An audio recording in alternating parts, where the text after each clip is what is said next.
केशव अभी रिंग से बाहर आया है। वासी और सीक्वेंस प्रोडिजी समीर के बीच लड़ाई खत्म होने वाली है। वासी को पहले ही अचानक एहसास हो गया था और उसकी तलवारबाजी में काफ़ी सुधार हुआ था, यहाँ तक कि उसने कई प्रतिभाशाली खिलाड़ियों को भी दबा दिया था। हालांकि जब उसका सामना अनुक्रम के प्रतिभाशाली खिलाड़ी समीर से हुआ तो वह अभी भी एक कदम पीछे था। टकराना, कल्विन को तलवार से उड़ा दिया गया और वह जमीन पर गिर पड़ा। जूनियर भाई युआन, आप अभी मेरे प्रतिद्वंद्वी नहीं हैं। अब हार स्वीकार कर लीजिए। समीर ने गर्व से कहा कि वह काफ़ी शक्तिशाली था और स्वाभाविक रूप से वासी को गंभीरता से नहीं लेगा। वासी की आंखों में अनिच्छा का संकेत था, लेकिन वह अपने और समीर के बीच के विशाल अंतर को भी समझता था। मैं हार मानता हूँ। कल्विन ने हार मान ली। आखिरकार वह अभी अभी एक मुख्य शिष्य से एक अनुक्रम प्रतिभा बन गया था। अनुक्रम प्रतिभा बनना आसान नहीं था।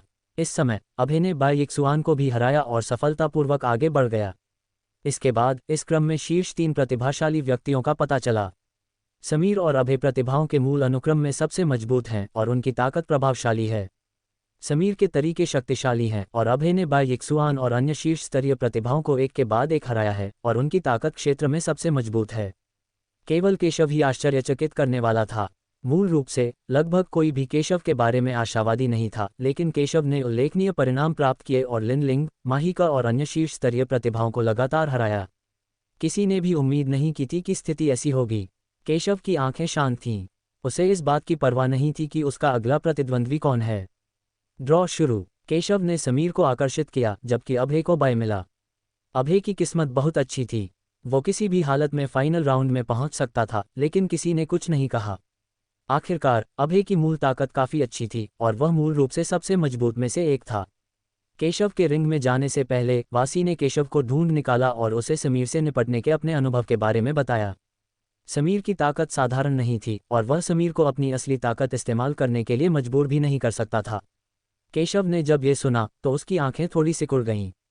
जाहिर था कि समीर कोई साधारण इंसान नहीं था, फिर भी उसे इसकी परवाह नहीं थी। चाहे उसका विरोधी कोई भी हो, वह उसे गंभीरता से नहीं लेता था। समीर ठंडी निगाहों से मंच पर आया और जब उसने केशव को देखा तो उसकी आंखों में ठंडी जानलेवा मंशा झलक उठी। मैंने सुना है कि समीर ने पहले भी माहिका का पीछा किया था, लेकिन उसे अस्वीकार कर दिया गया था। मुझे डर है कि केशव के प्रति माहिका के रवैये को देखकर वह केशव को आसानी से जाने नहीं देगा। कई लोग इस बारे में बात कर रहे थे। उन्होंने सुना था कि समीर ने पहले भी केशव का पीछा किया था। उन्हें डर था कि माहिका ने केशव से जो कहा था उसे सुनने के बाद वह केशव को आसानी से जाने नहीं देगा। जैसी कि उम्मीद थी, समीर मंच पर आया और ठंडी आंखों से केशव को देखा। लड़के, किंगजू से दूर रहो। इससे तुम्हें क्या लेना देना कि माहिका और मैं करीब हैं या नहीं। केशव ने यह सुना तो उसे हास्यास्पद लगा। यह उल्लेख करने की आवश्यकता नहीं है कि उसका फैन किंगजू के साथ कोई संबंध नहीं है, लेकिन अगर कोई संबंध है भी तो किसी और को कुछ भी कहने की बारी नहीं है और दूसरा पक्ष वास्तव में उसे धमकी देना चाहता है, जिससे उसे हास्यास्पद लगता है। लड़के, तुम नहीं जानते कि तुम्हारे लिए क्या अच्छा है। केशव के शब्दों को सुनने के बाद समीर की आंखें ठंडी हो गईं और अगले ही पल उसने सीधे हमला कर दिया। वह प्रभावशाली ताकत के साथ फट पड़ा और इससे पहले वासी ने उसे अपनी पूरी ताकत का उपयोग करने के लिए मजबूर भी नहीं किया था। हालांकि वह ये भी जानता था कि केशव सरल नहीं था, इसलिए उसने हमला करने में कोई कसर नहीं छोड़ी। उसकी ताकत पहले ही अर्धचरण स्वर्ण भ्रूण क्षेत्र के शिखर पर पहुंच चुकी थी और वह असली स्वर्ण भ्रूण क्षेत्र में पहुंचने से बस एक कदम दूर था। धमाका। उसी समय उन्होंने असाधारण तलवार का इरादा जारी किया। चौंकाने वाली बात यह है कि इस समय समीर की तलवारबाजी वाकई बहुत अच्छी है। वह केशव से ज़्यादा कमज़ोर नहीं है और बड़ी सफलता के दायरे में पहुंच गया है। किसी को भी उम्मीद नहीं थी कि समीर के पास इतनी शक्तिशाली तलवारबाजी होगी। समीर ने उपहास किया। सत्यपथ संप्रदाय में तलवारबाजी का अभ्यास करने वाले कई प्रतिभाशाली लोग थे, लेकिन कोई भी उससे आगे नहीं निकल सका। लेकिन अगले ही पल केशव को देखते ही उसकी अभिव्यक्ति फिर से बदसूरत हो गई। यद्यपि उसकी तलवारबाजी केशव से कमज़ोर नहीं है, फिर भी केशव उससे बहुत छोटा है, जो ये दिखाने के लिए पर्याप्त है कि केशव की तलवारबाजी प्रतिभा उससे अधिक मजबूत है। यदि केशव का वंश और क्षेत्र बहुत कमज़ोर नहीं होता तो वह संभवतः केशव के साथ प्रतिस्पर्धा करने के योग्य नहीं होता। वह मूल रूप से संप्रदाय प्रतियोगिता में अपनी शक्तिशाली तलवार कौशल दिखाना चाहता था और धूम मचाना चाहता था, लेकिन केशव की वजह से यह इतना चौंकाने वाला नहीं था। शरद ऋतु की हवा और गिरते पत्ते। उसने सीधा हमला किया और उसकी लंबी तलवार हवा में फट गई। अचानक आसमान और जमीन के बीच एक ठंडी हवा बही, मानो पतझड़ आ रहा हो। हवा गरज रही थी और सीटी बजा रही थी। तेज हवा में तलवारों की पीली किरणें गिरे हुए पत्तों की तरह हवा में तैर रही थीं। ये पत्ते जैसी तलवारें बेहद तेज गति से हवा में उड़ रही थीं और चारों तरफ से बह रही थीं। ये तलवार बेहद शक्तिशाली थी। बहुत से लोग इसे देखकर प्रशंसा से भर गए। ये तलवार सत्यपथ संप्रदाय की सबसे कठिन तलवार तकनीकों में से एक है, लेकिन समीर इसे इतनी आसानी से कर पाए। समीर की प्रतिभा वाकई असाधारण है। इसमें कोई आश्चर्य नहीं कि अन्य प्रतिभाशाली लोग उससे पराजित हो गए। मुझे कहना होगा, ये समझ में आता है कि समीर एक शीर्ष स्तरीय अनुक्रम प्रतिभा बन सकता है। समीर की तलवारबाजी और ताकत इस स्तर पर पहुंच गई है। उसने पहले जो ताकत छिपाई थी वह बहुत ज्यादा है। मुझे नहीं पता कि केशव प्रतिस्पर्धा कर सकता है या नहीं। हालांकि उसकी ताकत कमजोर नहीं है, लेकिन समीर और अन्य अनुक्रम प्रतिभाओं की तुलना में उसकी प्रतिभा और तुरुप के पत्ते बहुत कम हैं। कई लोगों ने कहा कि यद्यपि केशव ने कई अनुक्रम प्रतिभाओं को हराया, लेकिन कोई भी समीर के बारे में आशावादी नहीं था। आखिरकार कई लोगों की नज़र में समीर पवित्र पुत्र की उपाधि के लिए प्रतिस्पर्धा करने के लिए एक मजबूत उम्मीदवार है। लड़के, ये ले लो। समीर ने अपनी तलवार घुमाए और केशव को ठंडेपन से देखा, केशव को सबक सिखाने के लिए तैयार, और फिर उसे बता दिया कि वह माहिका के लायक नहीं था, और पीछे हट गया। केशव ने जब ये सुना तो उसकी आंखें उदासीन हो गईं। हालांकि समीर की तलवार काफ़ी अच्छी थी, फिर भी उसने इसे बिल्कुल भी गंभीरता से नहीं लिया। उसने अपना दाहिना हाथ उठाया और फिर एक तलवार को गाढ़ा करके सीधा वार किया। सबके सामने उसने एक ही तलवार से समीर की तलवार को नष्ट कर दिया। ये वास्तव में अवरुद्ध था। ये देखकर सब हैरान रह गए। वे जानते थे कि केशव की तलवारबाजी आसान नहीं थी, लेकिन उन्हें उम्मीद नहीं थी कि उसकी ताकत इतनी ज़बरदस्त होगी। बुरा नहीं है, लेकिन केशव, मेरी दूसरी चाल लो। केशव को अपना हमला नाकाम करते देख समीर थोड़ा दुखी हुआ, लेकिन ज़्यादा हैरान नहीं हुआ। आखिरकार केशव ने पहले भी कई प्रतिभाशाली खिलाड़ियों को हराया था। उसे यकीन ही नहीं होता कि केशव इतनी आसानी से हार गया। समीर ने ठंडी मुस्कान के साथ कहा, और फिर तलवार की तेज आवाज के साथ सीधे बाहर भागा और पूरे अखाड़े की दुनिया की सारी आध्यात्मिक ऊर्जा तुरंत छीन ली गई। अगले ही पल एक ठंडी रोशनी फूट पड़ी और एक शानदार तलवार की रोशनी सीधे निकली और फिर केशव की ओर वार किया। आध्यात्मिक तलवार, पृथ्वी स्तर, शीर्ष स्तर मार्शल आर्ट। मुझे उम्मीद नहीं थी कि समीर ने आत्मा प्रकाश तलवार का अभ्यास किया होगा। इस तलवार का अभ्यास करना बेहद कठिन है। जब सभी ने ये देखा तो वे ये कहने से खुद को नहीं रोक सके कि समीर की ताकत वास्तव में भयानक थी। गड़गड़ाहट। तलवार की ऊर्जा अद्भुत और अत्यंत शक्तिशाली थी। ये तुरंत जियाओ चांगशेंग की तलवार से केशव की ओर उड़ी, जिससे केशव के पास पीछे हटने का कोई रास्ता नहीं बचा। इससे अधिक कुछ नहीं। हालांकि जब केशव ने यह देखा तो वह शांत रहा और उसे बिल्कुल भी परवाह नहीं थी। अगले ही क्षण उसके हाथ में तलवार की रोशनी फिर से सघन हो गई और उसने फिर से तलवार से वार किया। एक चौंकाने वाली दहाड़ के साथ एक तलवार ने सीधे समीर की तलवार की रोशनी को अवरुद्ध कर दिया। बूम! दोनों हमले शून्य में जोरदार टक्कर के साथ हुए और अगले ही क्षण एक साथ ध्वस्त हो गए। धत्तेरी की! समीर थोड़ा नाखुश लग रहा था। उसने एक घातक मार्शल आर्ट चाल चली, लेकिन केशव ने एक हल्के से वार से ही उसके हमले को ध्वस्त कर दिया, जिससे वह बहुत दुखी हो गया। उग्रलहर तलवार, इंद्रधनुषी तलवार, आतंक की तलवार, एक के बाद एक कई तलवारें निकलीं। समीर ने उन्मत्त होकर हमला किया और अनगिनत तलवारें लगातार फूट रही थीं। हर तलवार की किरण एक उच्च स्तरीय, अत्यंत शक्तिशाली मार्शल आर्ट थी। ये दृश्य देखकर सभी लोग अत्यंत आश्चर्यचकित हो गए। इनमें से प्रत्येक तलवार की किरण को सफलतापूर्वक साधना अत्यंत कठिन थी और कई प्रमुख प्रतिभाओं को इन्हें सफलतापूर्वक साधना अत्यंत कठिन लगा। हालांकि समीर ने इन सभी को सफलतापूर्वक साधना शुरू कर दिया और ये सभी बहुत अच्छे थे, जिससे सभी उनकी बहुत प्रशंसा करते थे। समीर से आती अनगिनत तलवारों की किरणों को देखकर केशव उदासीन दिखे और उन्हें ज्यादा परवाह नहीं थी। चाहे वह किसी भी साधन का उपयोग करे, वह उन्हें एक तलवार से तोड़ सकता है। एक तलवार सीधे बाहर निकाल दी गई थी और चौंकाने वाली तलवार की रोशनी वास्तव में समीर की अनगिनत हत्या की चालों से कम शक्तिशाली नहीं थी, जिसने सभी को अविश्वसनीय बना दिया। वे जानते थे कि केशव की तलवारबाजी सरल नहीं थी, लेकिन उन्होंने उससे इतना शक्तिशाली होने की उम्मीद नहीं की थी। केवल इस क्षण ही सभी को वास्तव में समझ में आया कि केशव की तलवारबाजी कितनी शक्तिशाली थी। बूम! पूरा अखाड़ा एक भयानक तूफान में डूबा हुआ था। कोई भी साफ साफ नहीं देख पा रहा था कि अंदर क्या हो रहा है। ये देखना बहुत डरावना था। हर कोई ध्यान से देख रहा था, ये जानने के लिए उत्सुक था कि अंत में किसे नुकसान होगा। टकराना। इस समय एक ही समय में दो आकृतियां उड़ गईं। सभी को आश्चर्य हुआ जब उन्होंने देखा कि समीर केशव से भी अधिक दूर तक उड़ गया था और उसके मुंह के कोने से खून बह रहा था। क्या वे कुछ देख रहे हैं? समीर वास्तव में नुकसान में था। मैं तुमसे कमजोर कैसे हो सकता हूं? असंभव। इस समय समीर का चेहरा बेहद बदसूरत था। उसे उम्मीद नहीं थी कि उसे नुकसान होगा। कुछ भी असंभव नहीं है, तुम बस बहुत कमजोर हो। केशव ने यह सुना और शांति से कहा, मुझे परवाह नहीं है। हालांकि समीर की तलवार की किरणें साधारण नहीं थीं और उन्हें सत्यपथ संप्रदाय की सर्वोच्च तलवार चालें कहा जा सकता था, वे केवल सांसारिक मार्शल आर्ट थीं। उनकी नज़र में वे उल्लेख के लायक नहीं थे। केशव की बातें सुनकर जियाओ चांगशेंग का चेहरा ठंडा पड़ गया।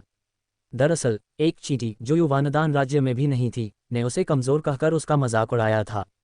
बेटे, इतना घमंड मत करो, तुम मेरे सामने कुछ भी नहीं हो। समीर का चेहरा बर्फ की तरह ठंडा हो गया और अगले ही पल उसका खून फूट पड़ा। धमाका, उसके वंश की भयानक शक्ति फूट पड़ी और उसके पीछे एक भयानक 5 पूंछ वाली काली लोमड़ी प्रकट हुई। उसका वंश लोमड़ी वंश से है। 5 पूंछ वाले लोमड़ी वंश 7वीं श्रेणी की वंश रेखा। ये देखकर सब हैरान रह गए।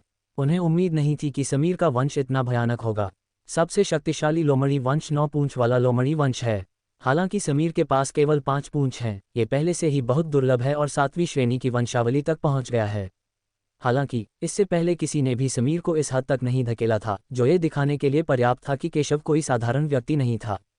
समीर ने ठंडी आंखों से केशव को देखा। लड़के, हालांकि तुम साधारण नहीं हो, लेकिन तुम्हारा कोई खून का रिश्ता नहीं है, तुम मेरे प्रतिद्वंद्वी नहीं हो सकते। अपनी शक्तिशाली ताकत और उत्कृष्ट रक्तरेखा के साथ समीर की ताकत अब गोल्डन एम्ब्रियो दायरे को पार कर गई है, जो बेहद भयानक है। उसकी ताकत अभय के बाद दूसरे स्थान पर है। ये पहली बार है जब समीर ने अपनी वंश शक्ति का इस्तेमाल किया है। 7वीं कक्षा की वंश शक्ति वाकई प्रभावशाली होती है। मुझे डर है कि केशव जरूर हार जाएगा। 7वीं कक्षा का वंश बहुत मजबूत है। हर कोई यह कहने से खुद को नहीं रोक सका कि पिछले अनुक्रम के अधिकांश प्रतिभाशाली लोगों की रक्तरेखाएं केवल 6ठी कक्षा की श्रेष्ठ रक्तरेखाएं थीं, जबकि समीर की रक्तरेखा 7वीं कक्षा की थी और दूसरों के साथ अंतर बहुत बड़ा था। यद्यपि केशव सरल नहीं है, फिर भी उसका कोई वंश नहीं है और वह बहुत कमजोर है। बहुत से लोग केशव के बारे में आशावादी नहीं हैं। मुझे विश्वास है कि भाई जीतेगा। येशी ने सुना कि सबने केशव से क्या कहा और गंभीरता से कहा, मुझे भी विश्वास है कि भाई केशव जीतेंगे। रीना ने जवाब में सिर हिलाया। युवा मास्टर ये जीतेंगे। जी युक्सी, जिया यूनतियान और अन्य लोगों ने भी बात की। वे जानते थे कि केशव बहुत मजबूत था। कई लोगों ने उनकी बातें सुनी और उनका मजाक उड़ाना चाहा, ये कहते हुए कि केशव जीत नहीं सकता। लेकिन इस समय जोया और माहिका ने कहा, मुझे विश्वास है कि मास्टर ये जीत सकते हैं। सब हैरान थे। उन्हें उम्मीद नहीं थी कि जोया और फॉन किंगजू केशव को लेकर इतने आशावादी थे। जोया को पता था कि केशव कितना शक्तिशाली था और फैंग किंगजू केशव से लड़ने के बाद जानता था कि वह सरल नहीं था और उसके पास कई चालें और तुरुप के पत्ते हो सकते हैं जिनका उसने अभी तक उपयोग नहीं किया था। हालांकि समीर सरल नहीं है, केशव भी कमजोर नहीं है। जब समीर ने माहिका की बातें सुनी तो वह और भी दुखी हो गया। उसने उम्मीद नहीं की थी कि माहिका केशव के बारे में इतना आशावादी होगा। आखिरकार वह भी एक उच्च स्तरीय प्रतिभाशाली व्यक्ति था। वह केशव को हराना और माहिका को प्रभावित करना चाहता है। धमाका, उन्होंने सीधे कार्रवाई की। अंतहीन रक्त वर्षा। इस क्षण आकाश और पृथ्वी से अचानक तलवारों की वर्षा शुरू हो गई, जो तलवार ऊर्जा की एक प्रचंड वर्षा में बदल गई जिसने आकाश और पृथ्वी को ढक लिया, चुपचाप टपकती रही। हालांकि प्रत्येक तलवार ऊर्जा अत्यंत शक्तिशाली थी और केशव की ओर उन्मत्त होकर दौड़ी। ये खून की बारिश है। क्या यह अर्ध स्वर्गीय स्तर की मार्शल आर्ट है? यह मार्शल आर्ट केवल स्वर्ण भ्रूण अवस्था वाले ही कर सकते हैं। मैंने कभी नहीं सोचा था कि समीर इतनी शक्तिशाली तलवार तकनीक में निपुण हो सकता है। अनगिनत लोगों ने इस चाल को देखा और यह कहने से खुद को नहीं रोक सके कि वे जानते थे कि ज़ुयू वुजी कोई साधारण व्यक्ति नहीं था, लेकिन उन्होंने यह उम्मीद नहीं की थी कि यह इतना भयानक होगा। समूह आक्रमण तलवार तकनीक बुरी नहीं है, लेकिन यह मुझे हराने के लिए अभी भी बहुत कमज़ोर है। केशव ने अंतहीन रक्त वर्षा देखी और उसे जरा भी परवाह नहीं थी। अगले ही पल उसने मूल स्थान की ओर लौटने के लिए 10,000 तलवारों का इस्तेमाल किया। समूह हमले तलवार प्रकाश सीधे फैलाया गया था। शून्य में अनगिनत घनी तलवारें दिखाई दीं। ये दृश्य देखते ही अनगिनत प्रतिभाशाली लोगों की आंखें बदल गईं। उन्होंने सुना था कि केशव के पास एक ऐसी मार्शल आर्ट है जिससे वह एक बड़े समूह पर हमला कर सकता है, लेकिन उन्होंने कभी नहीं सोचा था कि यह इस पल इतना भयानक होगा।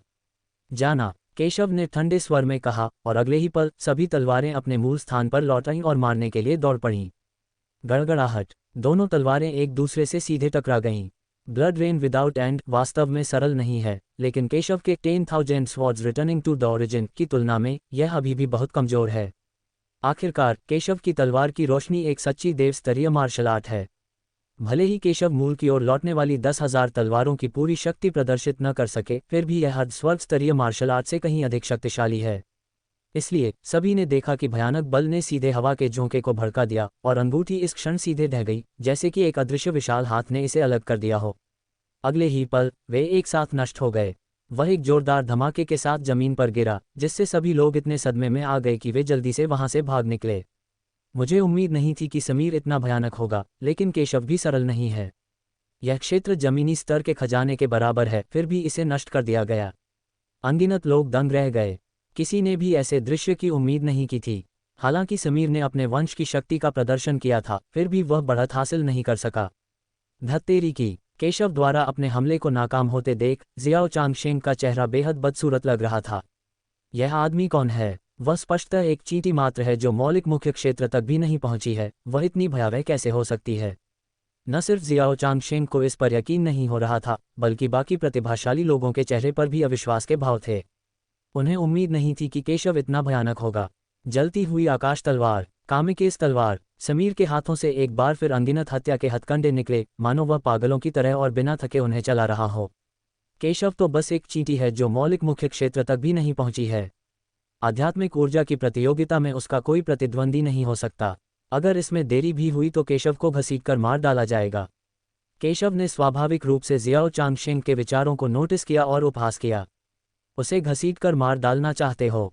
मुझे नहीं पता कि उसके साथ प्रतिस्पर्धा करते समय कितने प्रतिभाशाली लोगों के मन में यही विचार आया होगा, लेकिन अंत में उन सभी का एक ही परिणाम निकला, और वह था हार। केशव 10,000 तारों वाली स्वर्ग कला को निगल सकता है और स्वर्ग और पृथ्वी की आध्यात्मिक ऊर्जा को लगातार निगल सकता है। उसे मौत के घाट उतारने के लिए राज्य के लाभ पर निर्भर रहना असंभव है। केशव ने शांति से जियाओ चांगशेंग की ओर से आ रही अनगिनत तलवारों की किरणों को देखा। उसके पास चाहे जितने भी घातक प्रहार हों, वह एक ही तलवार से उन सबको तोड़ सकता था। काटना। केशव ने ठंडे स्वर में चिल्लाया, और फिर उसके हाथ से सीधे एक तलवार निकली और समीर की अनगिनत तलवारें सीधे केशव की तलवार से कट गईं। टकराना। समीर को तलवार से काट दिया गया और वह जमीन पर गिर पड़ा। पफ। समीर ने मुंह भर खून थूका, जिससे जमीन एक विशाल अखाड़े में तब्दील हो गई। क्या वह जियाओ चांगशेंग है? ये कैसे संभव है कि समीर हार गया? हर किसी ने इसे देखा और आश्चर्य व्यक्त किया, चीखे और इस पर विश्वास नहीं कर सके। इससे पहले भले ही केशव ने अनगिनत चमत्कार किए थे, फिर भी किसी को यकीन नहीं हुआ कि केशव समीर का प्रतिद्वंद्वी था। आखिरकार समीर शीर्ष अनुक्रम प्रतिभाओं में से एक था, लेकिन अंत में समीर भी केशव से हार गया। अब केशव को दबाने वाला शायद सीनियर भाई अभय ही है, जिसने गोल्डन एम्ब्रियो दायरे को तोड़ दिया है। सबकी नज़रें अभय पर टिकी थीं। हर कोई जानता है कि उनके बीच जो घटित होगा वह सिर्फ सीक्वेंस प्रोडिजी सेंट सन्स के बीच की लड़ाई नहीं है, बल्कि इससे भी महत्वपूर्ण बात यह है कि उनके बीच जीवन मरण की लड़ाई होगी। हालांकि इससे पहले लगभग किसी को भी विश्वास नहीं था कि केशव एक अनुक्रम प्रतिभा बन सकता है और अभय के साथ जीवन और मृत्यु से लड़ने के चरण तक पहुंच सकता है। लेकिन अंत में केशव ने अनगिनत प्रतिभाओं को हराया, उत्तराधिकार में अनगिनत कोर प्रतिभाओं को हराया, कई अनुक्रम प्रतिभाओं को हराया, और आज प्रतियोगिता में दूसरे स्थान पर रहे। अब उसके अंतिम प्रतिद्वंद्वी के रूप में केवल एक ही व्यक्ति बचा है, और वह है अभय। अभय का चेहरा भी बेहद उदास हो गया। उसे उम्मीद नहीं थी कि केशव, ये बेकार, इतनी दूर जाकर परमेश्वर के पुत्र के पद के लिए उससे प्रतिस्पर्धा कर सकता है। लेकिन जल्द ही उसने अपना संयम वापस पा लिया और केशव को गंभीरता से नहीं लिया। उसने शांति से केशव को देखा। केशव, हालांकि तुमने समीर को हरा दिया, फिर भी तुम मेरे प्रतिद्वंद्वी नहीं हो। अगर तुम अब मुझसे दया की भीख मांगोगे तो मैं तुम्हें जीने का मौका दूंगा और तुम्हारी जान बख्श दूंगा। उसकी ताकत स्वर्ण भ्रूण क्षेत्र तक पहुंच गई है। उसे यकीन नहीं है कि वह केशव से निपट नहीं सकता, इसलिए वह बहुत घमंडी है। केशव को सबके सामने जीवित रहने का मौका देकर वह और भी उदार दिखता है। लेकिन जब केशव ने यह सुना तो उसके मुंह के कोने पर एक व्यंग्यात्मक मुस्कान आ गई। मुझे जीने का मौका देकर आप अपने आप को अधिक महत्व दे रहे हैं। केशव ने तिरस्कारपूर्वक कहा कि भले ही अभय गोल्डन एम्ब्रियो क्षेत्र को तोड़ दे, वह इसे गंभीरता से नहीं लेगा। तुम मौत की तलाश में हो। केशव की बातें सुनकर अभय का चेहरा काला पड़ गया। इस आदमी ने उसे इस तरह उकसाया, वह सचमुच जल्द ही मरना चाहता था। चूंकि तुम मरना चाहते हो, इसलिए मैं तुम्हारी इच्छा पूरी करूंगा, अभय ने ठंडे स्वर में कहा। सबकी नज़रें उन दोनों पर टिकी थीं। आखिरी जंग, जिंदगी मौत की जंग, शुरू होने वाली थी। हालांकि हर कोई केशव और अभय के बीच की दुश्मनी के बारे में पहले से जानता था, लेकिन किसी को उम्मीद नहीं थी कि उनके बीच वास्तव में जीवन मरण की लड़ाई होगी। इस समय केशव का सामना अभय से होता है। कौन जीवित रहेगा और कौन मरेगा, कोई नहीं जानता। मूल रूप से किसी ने नहीं सोचा था कि केशव अभय के साथ प्रतिस्पर्धा कर सकता है, इसलिए किसी ने नहीं सोचा था कि केशव जीवित रह सकता है। लेकिन लड़ाइयों की इस श्रृंखला के बाद हर कोई समझ गया कि केशव कोई साधारण व्यक्ति नहीं था। किसी को भी यकीन करने की हिम्मत नहीं थी कि केशव हार जाएगा। क्योंकि केशव ने बहुत सारे चमत्कार किए थे, लेकिन किसी को भी यह विश्वास करने की हिम्मत नहीं थी कि केशव अभय को हरा सकता है। गड़गड़ाहट। तेजप्रताप ने इस समय अपना हाथ लहराया और अनगिनत अखाड़े जल्दी से एक साथ इकट्ठा हो गए और एक विशाल अखाड़े में बदल गए। केशव, अभय, एक जीवन और मृत्यु द्वंद्व। तेजप्रताप की ठंडी आवाज सुनाई दी और उसने उन दोनों को जलती आंखों से देखा। अभय हवा में उछलकर रिंग में उतरा। उसका सफेद लबादा हवा में लहरा रहा था, जिससे वह ऊपर किसी देवता जैसा लग रहा था। केशव ने परवाह नहीं की और रिंग तक चला गया। केशव सचमुच मंच पर आ गया। ऐसा लगता है कि वह वास्तव में अभय के साथ जीवन मरण की लड़ाई लड़ना चाहता है। एक संत पुत्र के स्तर का जीवन मरण का द्वंद्व, मैंने इसे युगों से नहीं देखा है। मुझे आश्चर्य है कि कौन जीतेगा। एक बहुत बड़ा डार्क हॉर्स है, दूसरा बहुत बड़ा जीनियस है। दोनों ने इस मुकाम तक पहुंचने के लिए अनगिनत जीनियसों को हराया है। दोनों में से कौन जीतेगा, कहने की जरूरत नहीं है, ये वरिष्ठ भाई अभय ही होंगे। वरिष्ठ भाई अभय न केवल प्रतिभाशाली हैं, बल्कि उन्होंने स्वर्ण भ्रूण क्षेत्र में भी सफलता प्राप्त की है। केशव की शक्ति अभी तक मौलिक मुख्य क्षेत्र तक नहीं पहुंची है और उनका कोई वंश भी नहीं है। उनकी तुलना वरिष्ठ भाई अभय से कैसे की जा सकती है। रिंग पर केशव और अभय को देखते हुए लगभग अधिकांश लोगों ने अभय का समर्थन किया और बहुत से लोगों ने केशव का समर्थन नहीं किया। आखिरकार ऐसा इसलिए था क्योंकि अभय बहुत मजबूत था, गोल्डन एम्ब्रियो सीक्वेंस में एकमात्र जीनियस। बाकी सीक्वेंस के सभी जीनियस अपने अपने तरीके अपनाते थे, लेकिन आखिरकार वे उससे हार गए। और केशव भी शायद आश्चर्यचकित नहीं है। अब फर्क सिर्फ इतना है कि यह जीवन मरण का द्वंद्व है और अंत में एक प्रतिभाशाली व्यक्ति मैदान पर मरेगा। केशव, तुम्हारे पास अभी भी बचने का एक आखिरी मौका है। अगर तुम अभी मेरे सामने आत्मसमर्पण कर दोगे तो मैं तुम्हारी जान बख्श दूंगा। अभय ने ठंडे स्वर में कहा। वह चाहता था कि केशव आत्मसमर्पण कर दे। केशव इस मुकाम तक पहुंच पाया, चाहे अपनी ताकत की वजह से या खजानों पर भरोसा करके, जिससे अभय उसे वश में करना चाहता था। अगर केशव आत्मसमर्पण कर देता तो उसे यह राज भी पता चल जाता कि केशव इतना शक्तिशाली क्यों था। मैं तुम्हें जीवित रहने का एक आखिरी मौका भी दे सकता हूँ। मेरे सामने आत्मसमर्पण कर दो और मैं तुम्हारी जान बख्श दूंगा। केशव ने उदासीनता से कहा। बेटे, लगता है तू मरने पर आमादा है। अगर ऐसा है तो मैं तेरी इच्छा पूरी करूंगा। अफसोस है कि मैं तुझे तब नहीं मार सका, पर मैंने तुझे अब तक जिंदा रखा है। इस दौरान तू शो का हिस्सा बना रहा, पर तू आखिरकार मेरे हाथों मरेगा। आज मैं अपने आहूजा परिवार की जान की कीमत तेरे खून से चुकाऊंगा। आज तुम्हें कोई नहीं बचा सकता। मैं थोड़ी देर तुम्हारे साथ खेलूंगा। मरने से पहले तुम अंतहीन दर्द और यातना का आनंद लोगे। चिंता मत करो, मैं तुम्हें धरती पर नर्क का स्वाद जरूर चखाऊंगा। अभय मुस्कुराया, जिससे लोग कांप उठे। हर कोई जानता है कि अभय कितना भयानक है। फक फक करना। अभय की बकवास का सामना करते हुए केशव ने उपहास किया। बकवास बात करने के लिए बहुत आलसी था और सीधे कार्रवाई की। धमाका। केशव ने अपने हाथ में किंगक्सुआन तलवार पकड़ी और तुरंत जबरदस्त शक्ति के साथ फट पड़ा। एक चौंकाने वाली तलवार की रोशनी स्वर्ग और पृथ्वी की आध्यात्मिक ऊर्जा को खींचकर बाहर निकल गई। अभय का चेहरा गंभीर लग रहा था। उसे उम्मीद नहीं थी कि केशव सीधे तौर पर कोई कार्रवाई करेगा, न ही उसे उम्मीद थी कि केशव की ताकत बहुत बढ़ जाएगी, जिससे वह थोड़ा हैरान हुआ। पहले उसे लगता था कि वह केशव की सारी ताकत जानता है और समीर से निपट पाना शायद केशव की सीमा है। हालांकि उसे उम्मीद नहीं थी कि इस पल केशव और भी भयानक ताकत और शक्ति के साथ फूट पड़ेगा। ये देखकर उसे बहुत धक्का लगा। उसने कभी सोचा भी नहीं था कि केशव में इतनी भयानक ताकत होगी।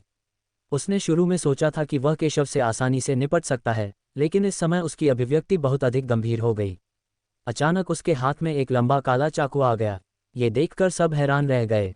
उन्होंने कभी सोचा भी नहीं था कि अभय ने स्वर्ण भ्रूण क्षेत्र में ब्रेक थ्रू लगाकर केशव से निपटने के लिए अपने हथियार का इस्तेमाल किया है। हालांकि अभय ने केशव से व्यक्तिगत रूप से युद्ध किया था और जानता था कि केशव कितना भयानक और शक्तिशाली है। हालांकि उसने केशव को गंभीरता से नहीं लिया, फिर भी वह किसी संभावित आपदा को लेकर चिंतित था। बूम! दोनों हमले एक दूसरे से सीधे टकराए और धातु के आपस में टकराने की तीखी और चुभने वाली आवाज पूरे अखाड़े में गूंज उठी। युद्ध क्षेत्र में चिंगारियां उड़ी और यह बेहद खूबसूरत था। हर कोई यह जानकर हैरान रह गया कि पहली लड़ाई में अभय नुकसान में था और उसे तलवार से कई कदम पीछे धकेल दिया गया था। इससे अनगिनत लोग अचंभित और अविश्वसनीय हो गए। किसी को उम्मीद नहीं थी कि केशव इतना भयानक होगा। तुम मौत की तलाश में हो। अभय को पीछे हटने पर मजबूर होना पड़ा। भीड़ की हैरानी भरी निगाहों को देखकर वह बेहद गुस्से में था। उसे अपनी ताकत पर पूरा भरोसा था और उसने केशव को जरा भी गंभीरता से नहीं लिया, लेकिन केशव ने उसे सीधे पीछे हटने पर मजबूर कर दिया। अगले ही क्षण वह जबरदस्त ताकत के साथ फट पड़ा, भयानक दबाव फूट पड़ा और सीधे हमला कर दिया। हालांकि उसे अपनी ताकत का प्रदर्शन करते देख केशव को फिर भी कोई परवाह नहीं थी। वह सीधे दौड़ा और उसे मार गिराया। शक्तिशाली तलवार की रोशनी सीधे वार कर रही थी। हर वार बेहद शक्तिशाली था। इससे पहले किसी ने उसे इस स्तर का प्रदर्शन करने की इजाज़त नहीं दी थी। ये कहना होगा कि यह काफ़ी उल्लेखनीय है कि अभय केशव को इतनी ताकत दिखा सकता है। हालांकि अभय का क्षेत्र केशव से अधिक ऊंचा है, लेकिन हर कोई यह जानकर हैरान रह गया कि अभय वास्तव में केशव द्वारा दबा दिया गया था और उसे कदम दर कदम पीछे हटने के लिए मजबूर किया गया था। इस दृश्य ने सबको चौंका दिया। जाहिर है किसी को भी ऐसी स्थिति की उम्मीद नहीं थी। मुझे उम्मीद नहीं थी कि अभय, जिसने गोल्डन एम्ब्रियो क्षेत्र को तोड़ दिया था, नुकसान में होगा। केशव उदासीन लग रहा था। स्वर्ण भ्रूण क्षेत्र की तो बात ही छोड़िए, चाहे वो स्वर्ण भ्रूण क्षेत्र के शिखर पर ही क्यों न हो या फिर सांसारिक दानव क्षेत्र में भी केशव को कोई परवाह नहीं थी। वह अपने पिछले जन्म में सर्वोच्च प्राणी था। भले ही उसकी शक्ति अपने चरम पर न पहुंची हो, फिर भी उसके लिए एक साधारण अभय से निपटना आसान था। टकराना। एक कर्कश ध्वनि के साथ अभय के हाथ में मौजूद हथियार केशव की तलवार से सीधे कट गया। अगले ही पल अभय को तलवार का सीधा वार लगा, मानो उसे कोई जोरदार झटका लगा हो। उसके शरीर पर एक सुनहरी रोशनी चमकी, जिससे वह गंभीर चोटों से बच गया, लेकिन फिर भी वह हवा में उड़ गया और रिंग से जोर से टकराया। अभय ने मुंह भर खून थूक दिया। सारा दर्शक वर्ग आश्चर्यचकित रह गया। किसी को भी उम्मीद नहीं थी कि अभय और केशव के बीच जीवन मरण की लड़ाई में अभय नुकसान में था। तुम्हें पता है, अभय ही प्रतिभाशाली लोगों की श्रृंखला में एकमात्र ऐसा व्यक्ति है जो स्वर्ण भ्रूण क्षेत्र तक पहुंच पाया है। ये वह स्वर्ण भ्रूण क्षेत्र नहीं है जहां अन्य प्रतिभाशाली लोग रक्त शक्ति या अन्य साधनों से पहुंच गए हैं, बल्कि यह एक वास्तविक स्वर्ण भ्रूण क्षेत्र है। हालांकि केशव से लड़ते समय वह नुकसान में है। मरना। अभय का चेहरा उदास था। उसे उम्मीद नहीं थी कि केशव में इतनी भयानक ताकत होगी। उसने केशव को कम करके आंका था। उसने आसमान की ओर देखा और दहाड़ा। उसकी आंखें पागलपन से भर गईं और वह भयानक शक्ति के साथ पागलों की तरह फूट पड़ा। इस क्षण उन्होंने वास्तव में स्वर्ण भ्रूण क्षेत्र को मुक्त कर दिया। पहले तो मैंने सोचा था कि तुम सिर्फ एक चींटी हो और आसानी से निपटा जा सकता है, लेकिन मुझे उम्मीद नहीं थी कि तुम में इतनी भयानक ताकत होगी। अब मैं तुम्हें जाने नहीं दे सकता, अभय ने उदास चेहरे के साथ कहा। बिना किसी वंश के भी उसके पास वाकई इतनी भयानक ताकत है। केशव चाहे जिस पर भी निर्भर हो, वह केशव को जिंदा नहीं छोड़ सकता। इसी क्षण उसके शरीर से ऊर्जा की एक अजय लहर फूट पड़ी, गड़गड़ाहट हुई और उसका रक्त और ऊर्जा मंथन करने लगे, मानो कोई सुप्त असली अजगर जागने ही वाला हो। उसके सिर के ऊपर एक गुलाबी रोशनी छा गई और उसे घेर लिया, मानो उसकी शक्ति से स्वर्ग और पृथ्वी स्तब्ध हो गए हों। ये सच्चा स्वर्ण भ्रूण क्षेत्र है। हर कोई आश्चर्यचकित हुए बिना नहीं रह सका। क्या ये सच्चा स्वर्ण भ्रूण क्षेत्र है? ऐसा लगता है कि वरिष्ठ भाई अभय ने अभी तक अपनी असली ताकत नहीं दिखाई थी। कोई आश्चर्य नहीं कि उन्हें केशव ने दबा दिया था। कितना भयानक! जब सभी ने अभय की ताकत महसूस की तो उन्हें एहसास हुआ कि यही अभय की असली ताकत थी।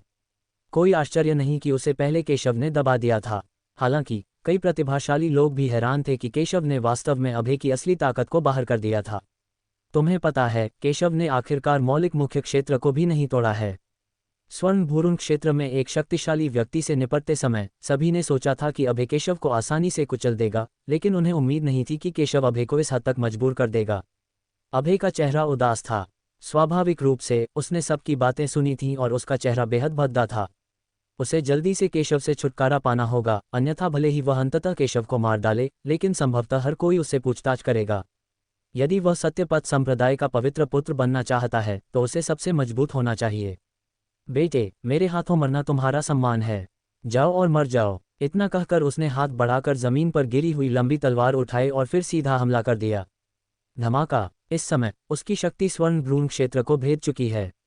उसने अभी तक अपनी असली शक्ति का प्रदर्शन नहीं किया था और उसे विश्वास था कि भविष्य में केशव उसका प्रतिद्वंद्वी नहीं होगा। धमाका। एक चौंकाने वाली तलवार सीधे बाहर निकली हुई थी, जिस पर रहस्यमय रून बह रहे थे और भयानक शक्ति के साथ फूट रहे थे। उसकी ताकत असली स्वर्ण भ्रूण क्षेत्र में है, जो कि समीर से कहीं अधिक मजबूत है, जिसने रक्त रेखा की शक्ति पर भरोसा करके स्वर्ण भ्रूण क्षेत्र को तोड़ दिया था। धमाका। तलवार के वार से काली ब्लेड की रोशनी ने तुरंत शून्य को नष्ट कर दिया, जिससे अंतरिक्ष में एक बड़ी दरार पड़ गई और हिंसक शक्ति फूट पड़ी। ये चाकू बहुत भयानक है। बड़ा भाई ये शी ने केशव को चिंता से देखा। जोया और अन्य लोगों ने भी केशव को बड़ी चिंता से देखा। हालांकि वह जानती थी कि केशव सरल नहीं है। अभय ने आखिरकार स्वर्ण भ्रूण क्षेत्र को तोड़ दिया था और खुले में सबसे मजबूत लोगों में से एक था।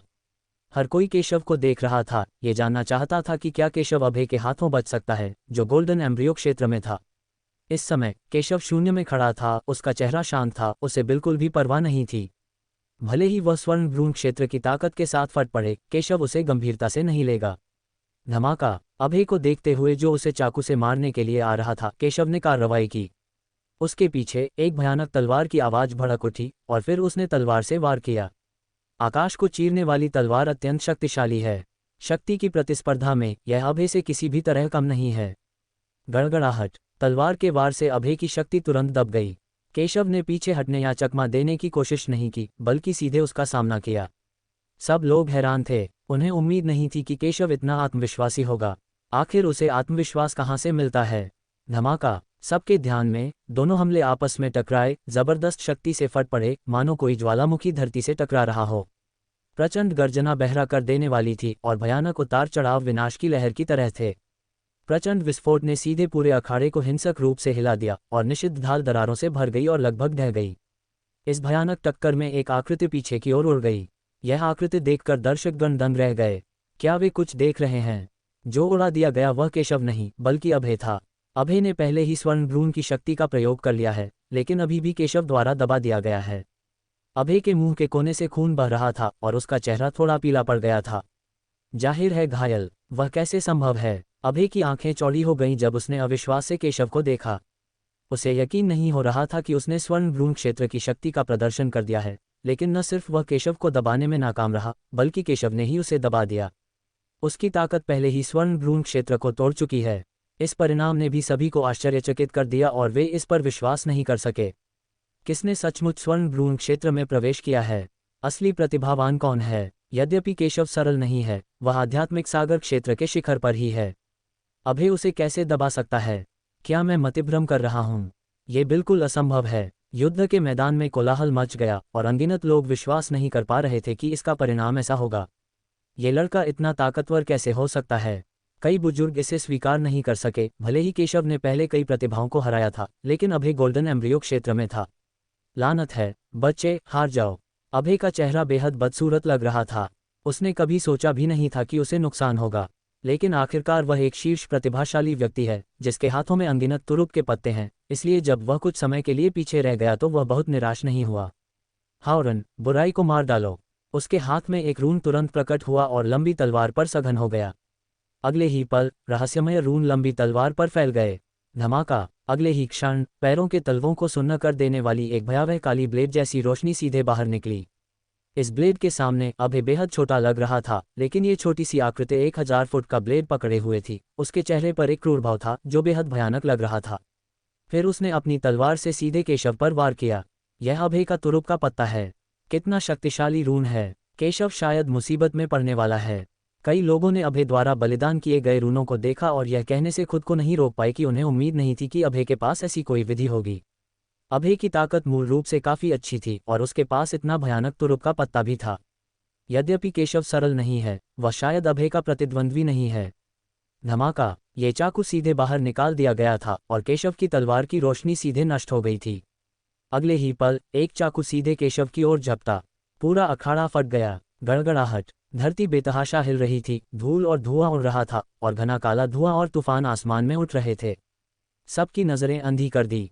जब सब कुछ चला गया तो शून्य में केवल अभय ही बचा था। केशव का आंकड़ा गायब हो गया है। जिस किसी ने भी ये दृश्य देखा वह आश्चर्यचकित हुए बिना नहीं रह सका। अभय बहुत मजबूत है। क्या केशव मर चुका है?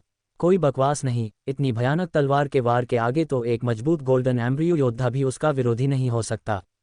केशव अभी तक कैसे जीवित हो सकता है? कई लोगों ने कहा कि वे केशव के बारे में आशावादी नहीं थे और उन्हें नहीं लगता था कि केशव अभय की भयानक तलवार के वार से बच पाएंगे। अभय आसमान में ऊंचा खड़ा था, लेकिन उसकी अभिव्यक्ति अच्छी नहीं लग रही थी। आखिरकार आम लोगों की नज़र में वह एक सुनहरे भ्रूण वाला प्रतिभाशाली व्यक्ति है और उसके लिए केशव से निपटना आसान होना चाहिए, लेकिन अंत में उसे ऐसी शर्मनाक स्थिति में मजबूर होना पड़ा। लेकिन अंतिम अंत अभी भी अच्छा है। केशव फिर भी मर गया। बेटे, तुम आखिरकार मर गए। अगर तुम नहीं मरोगे तो मुझे बेचैनी होगी। लेकिन इस समय एक उपहासपूर्ण आवाज सुनाई दी। तुम्हें लगता है कि तुम मुझे सिर्फ इस एक चाकू से मार सकते हो? ये बहुत भोलापन है। यद्यपि ये शब्द उदासीन थे, फिर भी वे पूरे स्थल पर फैल गए और सभी के कानों तक पहुंच गए। धमाका। अगले ही क्षण गहरे भूमिगत से एक चौंकाने वाली तलवार की किरण निकली।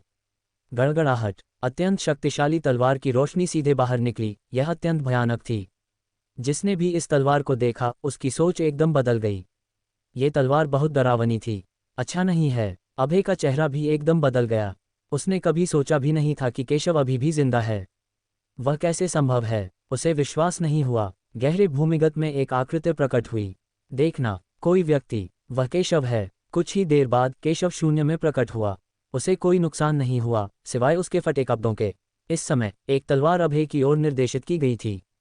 तुम अभी मरे नहीं हो, लेकिन चाहे तुम कोई भी उपाय अपनाओ, तुम्हें मरना ही होगा।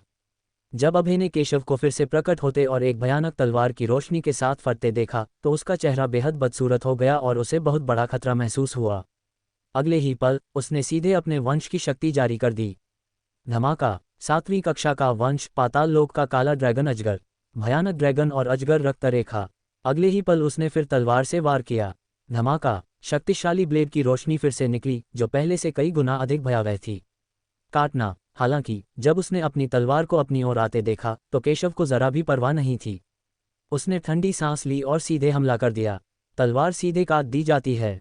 धमाका। एक पल में अभय की तलवार की रोशनी सीधे केशव की तलवार की रोशनी से टकरा गई, लेकिन वह कागज जैसा था जिस पर दरारें पड़ गई थीं।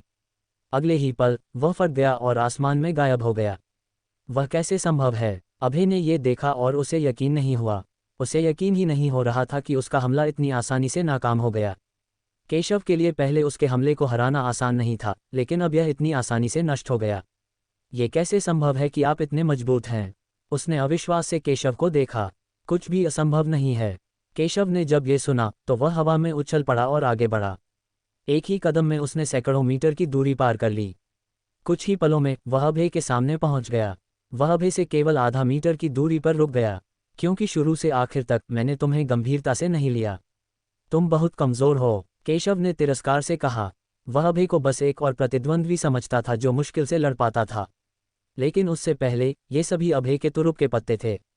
इसलिए केशव को उसके साथ लड़ाई में समय बर्बाद करने की कोई आवश्यकता नहीं थी। केशव की बातें सुनकर अभय का चेहरा बेहद बदसूरत हो गया। दरअसल चींटियां उससे बहुत मजाक उड़ा रही थीं, जिन्हें उसने गंभीरता से भी नहीं लिया था। इससे वह बहुत क्रोधित हो गया। लानत है, बच्चे, तुम सिर्फ खजाने पर भरोसा करते हो, लेकिन ऐसे खजाने को हमेशा के लिए इस्तेमाल करने की अनुमति नहीं दी जा सकती है, और अंत में ये केवल मैं ही होऊंगा। अभय ने गुस्से से कहा, ये सोचकर कि केशव के पास इतनी ताकत केवल तथाकथित खजाने की वजह से थी। हंसो, मुझे नहीं लगता कि तुम अब और हंस सकते हो। केशव ने ये सुना और व्यंग्यात्मक रूप से कहा। फिर उसने अपना दाहिना हाथ हवा में घुमाया और सीधे तलवार से वार किया। मैंने पहले भी कहा है, मेरी नज़र में सिर्फ स्वर्ण भ्रूण का क्षेत्र कुछ भी नहीं है। मुझे तुम्हें मारने के लिए किसी खजाने की ज़रूरत नहीं है। केशव ने शांति से कहा कि वह किसी भी तथाकथित खजाने पर भरोसा किए बिना एकमात्र स्वर्ण भ्रूण क्षेत्र से निपट सकता है। असंभव, तुम मुझसे आगे नहीं निकल सकते। मैं सत्यपथ संप्रदाय का नंबर 1 प्रतिभाशाली व्यक्ति हूँ। केशव की बातें सुनने के बाद अभय को विश्वास नहीं हुआ और उसने एक और शक्तिशाली हमला किया, जिससे सीधे केशव की मौत हो गई। टकराना। हालांकि केशव ने लापरवाही से तलवार से उसकी तलवार की रोशनी काट दी। केशव गलत नहीं था, वह वास्तव में केशव का कोई मुकाबला नहीं था। टकराना। जैसे ही उसे एक घातक खतरा महसूस हुआ, उसका चेहरा पूरी तरह बदल गया। धिक्कार है, तुम बेकार के कमीने, तुम मेरे विरोधी कैसे हो सकते हो? मेरा खून जल रहा है, मैं तुम्हें मार डालूंगा। अभय अपनी हार स्वीकार नहीं कर सका, उसे केशव को मारना पड़ा। धमाका। एक क्षण में ही उसका खून जलने लगा। अभय ने वास्तव में अपना वंश जला दिया। क्या तुम पागल हो? अभय के पागल व्यवहार को देखकर कई लोग मदद नहीं कर सके, लेकिन कह सके, अपने वंश को न जलाना पागलपन हो सकता है। अभय का केशव से कोई मुकाबला नहीं है। इस जीवन मरण की लड़ाई में हार का मतलब मौत है। अगर वह अपना वंश नहीं जलाता तो वह केशव का प्रतिद्वंद्वी नहीं होगा। मौत और अपने वंश को जलाने की कीमत की तुलना में अभय ने स्वाभाविक रूप से अपने वंश को जलाने का विकल्प चुना। कई लोगों ने सुरागों पर ध्यान दिया। अभय, केशव का कोई मुकाबला नहीं था। जिंदा रहने के लिए उसे बस अपने वंश को जलाना था, शायद उम्मीद की कोई किरण मिल जाए। लेकिन वे भी बहुत हैरान थे। उन्हें उम्मीद नहीं थी कि अभय, जिसके पास इतनी सारी तरकीबें और तुरुप के पत्ते थे, फिर भी केशव ने उसे इस हद तक मजबूर कर दिया। किसी ने कभी नहीं सोचा था कि केशव अभय के हाथों में इतने लंबे समय तक टिक सकता है। अकेले ये कि केशव अभय को अपना खून जलाने के लिए मजबूर कर सकता है। लेकिन अभय की आंखों में केवल पागल हत्या का इरादा था। उसकी रक्त रेखा को जलाने की कीमत चुकानी पड़ सकती है, लेकिन उसकी प्रतिभा और ताकत के साथ सत्यपथ संप्रदाय निश्चित रूप से उसकी ताकत को बहाल करने का एक तरीका ढूंढ लेगा।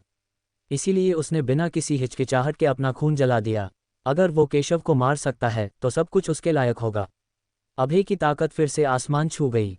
वह मूल रूप से स्वर्ण भ्रूण अवस्था में था और अब वह स्वर्ण भ्रूण के मध्य चरण में पहुंच गया है, जो बेहद भयानक है।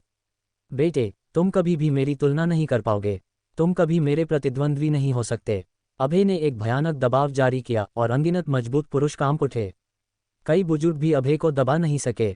ये कहना होगा कि अभय का अपने वंश को जलाने का निर्णय सही रास्ता था, जिससे उसकी ताकत में बेतहाशा वृद्धि हुई। फिर उसने अपनी तलवार बड़ी ताकत से घुमाई और केशव को सीधे मार डाला।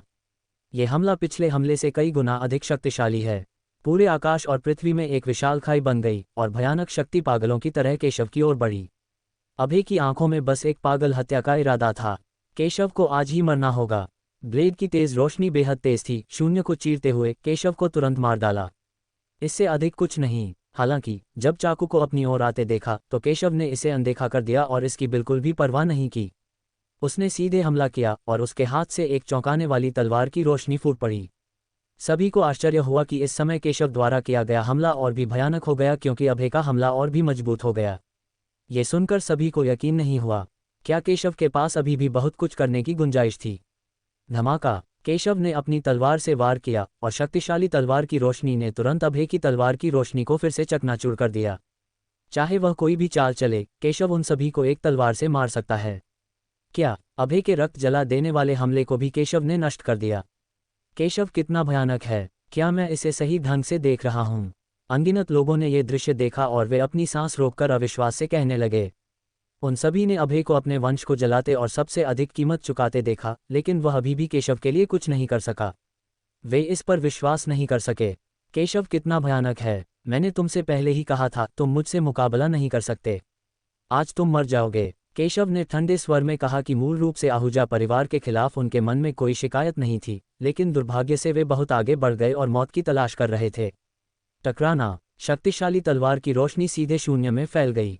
बहुत खूब! अभय चिल्लाया और अवशिष्ट बल से मारा गया और उड़ गया। केशव ने ठंडी सांस ली और उसके पीछे भागा। फिर उसने पुनः तलवार से वार किया। उसने अपनी पूरी ताकत नहीं लगाई, लेकिन फिर भी अभय से निपटना आसान था। नहीं, मैं हार नहीं सकता, बस करो। जब अभय ने केशव को उसे मारने आते देखा तो उसका चेहरा गुस्से से भर गया। वह ये स्वीकार नहीं कर पा रहा था कि वह केशव से हार गया है। उसके शरीर पर अचानक एक सुनहरी रोशनी चमक उठी। यह एक उच्च स्तरीय पृथ्वी स्तरीय कवच था, जिसने उसकी रक्षा के लिए अपनी शक्ति का प्रयोग किया। ये कवच स्वर्ण भ्रूण के मध्य और अंतिम चरण के हमलों का सामना कर सकता है। उसे विश्वास नहीं है कि केशव उसे मार सकता है। टकराना! केशव की तलवार सीधे उसके कवच से टकराई, जिससे जोर की आवाज हुई। ये देखकर अभय ने भयंकर रूप से उपहास किया। केशव, तुम मेरी रक्षा को नहीं तोड़ सकते। ट्रम्प कार्ड के मामले में तुम मुझसे बहुत कमतर हो। तुम अंततः मुझसे हार जाओगे। जब तक उसकी रक्षा मजबूत है, वह अजेय हो सकता है। केशव जिस खजाने पर भरोसा करता है, वह हमेशा नहीं टिक सकता। जब तक वह उसे थामे नहीं रह सकता, तब तक केशव की मृत्यु का समय आ जाएगा। सचमुच! केशव ने यह सुना और तिरस्कार और उपहास का भाव प्रकट किया। केशव की बातें सुनकर अभय के मन में अचानक बेचैनी भरे विचार आए। टकराना! अगले ही पल उसके कवच पर अनगिनत दरारें दिखाई दी और वह सीधे ढह गया। धमाका! उसके सीने में एक भयानक ऊर्जा फूट पड़ी और वह बुरी तरह चीख पड़ा। उसकी आंखों, नाक और मुंह से एक साथ खून बहने लगा। ये बेहद दर्दनाक था। खून हवा में धुंध में बदल गया। उसका कवच टूट गया था, उसकी छाती जल गई थी और यहाँ तक कि वह धंस गई थी। हड्डियां कई जगह से टूट गई थीं। पूरा व्यक्ति चकनाचूर हो गया। ये देखकर कि वह जमीन पर गिरने वाला था, केशव पहले जमीन पर पहुंचा और फिर उसे उपहास भरी नजरों से देखा। अभय की आंखों में यह मुस्कान मौत की मुस्कान जैसी थी। नहीं, अभय का चेहरा पूरी तरह बदल गया और वह चकमा देना चाहता था। लेकिन इस समय केशव पहले ही तलवार से हमला कर चुका था। टकराना! सीधे उसके शरीर पर वार करो। अभय ने खुद को बचाने के लिए ढाल बनाने की पूरी कोशिश की। ढाल सीधे टूट गई और अगले ही पल वह कटकर बाहर उड़ गया। उसका शरीर गेंद की तरह जमीन पर पटक दिया गया, जिससे एक बड़ा गहरा गड्ढा बन गया। लेकिन वह केशव जैसा नहीं था जिसका बचाव मजबूत था और उसका कवच पूरी तरह से चकनाचूर हो गया था। इस समय वह जमीन पर बेहाल पड़ा था। मुंह से खून की बड़ी बड़ी धारें निकल रही थीं, मानो वह रुकना चाहता हो। उसमें हिलने डुलने की शक्ति लगभग न थी। यदि उसके पास इतने सारे तुरुप के पत्ते न होते तो वह बहुत पहले ही मर गया होता। लेकिन इस समय उसके पास केवल एक ही सांस बची थी और वह मौत से ज्यादा दूर नहीं था। ये दृश्य देखकर सभी लोग दंग रह गए, विश्वास करने या स्वीकार करने में असमर्थ। अभय वास्तव में खो दिया है। ये लड़ाई शुरू से ही एक तरफा थी, लेकिन लड़ाई से पहले सभी ने जो अनुमान लगाया था उसके विपरीत जिसे दबाया गया वह केशव नहीं था, बल्कि शीर्ष स्तर का प्रतिभाशाली अभय था। शक्तिशाली अभय पहले ही स्वर्ण भ्रूण क्षेत्र में प्रवेश कर चुका है। कई लोगों ने तो यहाँ तक सोचा था कि अभय नया पवित्र पुत्र बन सकता है। उसकी ताकत बहुत भयानक थी, लेकिन केशव ने उसे आसानी से कुचल दिया। अब वह एक बड़े गड्ढे में कुत्ते की तरह पड़ा है, मौत से भी बदतर जिंदगी जी रहा है। यह अंत सबको अविश्वसनीय लगता है। पहले तो कई प्रतिभाशाली लोग खुशी से जयकार कर रहे थे, लेकिन अब उनके पास कहने को कुछ नहीं है। वे सब फीके पड़ गए, समझ नहीं पा रहे थे कि इसका अंजाम क्या होगा। अभय पहले ही स्वर्ण भ्रूण क्षेत्र में प्रवेश कर चुका था, तो वो केशव का मुकाबला कैसे नहीं कर सकता था। अभय के पास कई चालें हैं और वह बहुत प्रतिभाशाली है, लेकिन वह केशव से हार गया। हर कोई अवाक था। केशव शांति से अभय के पास गया और शांति से कहा, तुम हार गए। हारा हुआ, फिर अंत केवल एक ही है और वह है मृत्यु। मैं हार गया, मैं सचमुच हार गया। ये कैसे संभव है? मैं तुम जैसी चींटी से कैसे हार सकता हूँ? अभय जमीन पर लेटा था, उसकी आंखें खाली थीं। केशव को देखते हुए जो उसे नीचे देख रहा था, उसके दिल में उदासी की भावना उमड़ पड़ी। जब से उसने मार्शल आर्ट की राह पर कदम रखा है, उसे कभी हार का सामना नहीं करना पड़ा। वह प्रतिभाशाली और शक्तिशाली है और उसे इस पर कितना गर्व है। उसकी दृष्टि में केवल 4 प्रमुख संप्रदायों के अन्य संत ही उससे लड़ने के योग्य हैं। लेकिन अब वह हार गया था, एक ऐसी चींटी से हार गया था जिसे उसने पहले कभी गंभीरता से नहीं लिया था। बुरी तरह से पराजित। अभय, तुम अब भी मुझे चींटी समझते हो? अगर मैं चींटी हूं तो तुम कौन हो? केशव ने ये सुना और व्यंग्यात्मक लहजे में कहा। केशव की बातें सुनने के बाद अभय का चेहरा बेहद बदसूरत हो गया, लेकिन उसके पास इसका खंडन करने का कोई रास्ता नहीं था। मार्शल आर्ट्स की दुनिया में कमज़ोर लोग ताकतवरों के शिकार होते हैं, जीतने वाले राजा होते हैं और हारने वाले डाकू। हारने के बाद उसे खुद को समझाने का कोई कारण नहीं मिला। अब तुम कैसे मरना चाहते हो? मैं तुम्हें अपने आखिरी शब्द कहने का मौका दे सकता हूँ। केशव ने शांति से कहा। नहीं, मैं मरना नहीं चाहता। केशव, तुम मुझे नहीं मार सकते, तुम मुझे नहीं मार सकते। जब अभय ने यह सुना तो उसने उन्मत्त होकर कहा कि यद्यपि वह हार गया था, वह मरना नहीं चाहता था। तुम्हें मार नहीं सकता। अगर मैं तुम्हें मारना चाहूं तो मुझे कौन रोक सकता है? केशव ये सुनकर खुद को रोक नहीं पाया और हंस पड़ा। उसे अभय पर कोई दया नहीं थी और वह इतना मूर्ख नहीं था कि उसे मारने की इच्छा रखने वाले किसी भी व्यक्ति के प्रति सहानुभूति या दया रखे। इसके अलावा पिछली जिंदगी मौत की लड़ाई भी अभय की अपनी गलती थी। उसे लगता था कि अगर वह हार जाता तो अभय उसे कभी नहीं छोड़ता। ऐसे में वह स्वाभाविक रूप से अभय को जाने नहीं दे सकता था और खुद को मुसीबत में नहीं डाल सकता था। मालिक, मुझे बचाओ, मुझे बचाओ। अभय ने यह सुना, मौत का खतरा महसूस किया और जल्दी से मदद मांगी। सभी ने कुंदन आहूजा की ओर देखा। कुंदन आहूजा अभय का स्वामी और आहूजा परिवार का सदस्य है। उसके लिए अभय को केशव के हाथों मरने देना शायद असंभव है।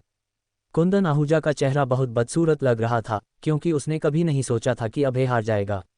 उन्होंने अभय के लिए बहुत सारे तरीके और खजाने तैयार किए, लेकिन अभय को अंततः सबके सामने केशव ने हरा दिया। यह ऐसी बात थी जिसके बारे में उसने कभी नहीं सोचा था। वह ये भी नहीं चाहता था कि अभय मर जाए, लेकिन दोनों पक्ष जीवन मरण के द्वंद्व में शामिल थे। ये संप्रदाय का नियम है। चाहे वह संप्रदाय का मुखिया ही क्यों न हो, वह जीवन मरण के द्वंद्व में बाधा नहीं डाल सकता। हालांकि वह चाहता था कि केशव रुक जाए और अभय की जान बख्श दे, लेकिन वह जानता था कि केशव निश्चित रूप से अभय की जान नहीं बख्शेगा। गुरुजी, अभय आखिरकार हमारे सत्यपथ संप्रदाय के शीर्ष प्रतिभाशाली व्यक्ति हैं। अगर उनकी मृत्यु हो जाती है तो ये हमारे सत्यपथ संप्रदाय के लिए बहुत बड़ा झटका होगा। कुंदन आहूजा ने जोरावर को देखा। वह चाहती थी कि संप्रदाय का नेता हस्तक्षेप करे और केशव को अभय को मारने से रोके। ये सुनकर जोरावर का चेहरा थोड़ा काला पड़ गया और फिर उसने कहा, सत्यपथ संप्रदाय के नियमों के अनुसार बाहरी लोगों को जीवन मरण की लड़ाई में हस्तक्षेप करने की मनाही है। अगर मैं हस्तक्षेप करता हूं तो यह सत्यपथ संप्रदाय की विश्वसनीयता के लिए एक बड़ा झटका होगा और सभी के दिलों को ठंडा कर देगा। यद्यपि उन्होंने अपनी बात पूरी नहीं की, लेकिन ये स्पष्ट था कि वे इस मामले में हस्तक्षेप नहीं करेंगे। कुंदन आहूजा का चेहरा बदसूरत लग रहा था, लेकिन वह कुछ नहीं कर सकता था। आखिरकार अभय हार गया था, लेकिन वह नहीं चाहता था कि केशव अभय को इस तरह मारे। गुरुजी, कृपया मेरे शिष्य को स्वयं बचाइए। इस समय कुंदन आहूजा ने घुटने टेक दिए और शून्य में एक निश्चित दिशा की ओर कहा।